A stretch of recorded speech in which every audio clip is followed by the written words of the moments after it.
আমার একটি ল্যাপটপ ছিল। আমি ছাত্র ছিলাম। এই যে আমার ছিল আর আমি নিজেই ছিলাম, এই ব্যাপারটাতে আমরা প্যাচ লাগাই ফেলি। আসুন বিষয়টি জলের মতো পরিষ্কার করা যাক। আমার একটি গাড়ি ছিল, আই হ্যাড এ কার। আমার একটি ল্যাপটপ ছিল, আই হ্যাড এ ল্যাপটপ। তার একটি বাড়ি ছিল, হি হ্যাড এ হাউস। আচ্ছা, যখন ব্যক্তি নিজেই ছিলেন বা ব্যক্তি নিজেই ছিল, যেমন আমি একজন ছাত্র ছিলাম, আই ওয়াজ আ স্টুডেন্ট, আমি একজন ছাত্র ছিলাম। ইউ ওয়ার এ স্টুডেন্ট, তুমি একজন ছাত্র ছিলে।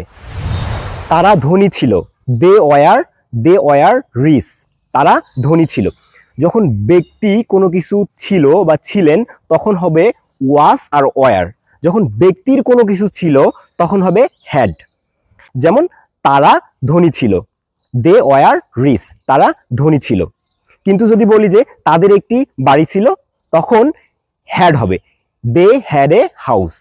তাহলে ছিল যখন ব্যক্তি ছিল তখন ওয়াজ ওয়ার, যখন ব্যক্তির ছিল তখন হ্যাড হবে।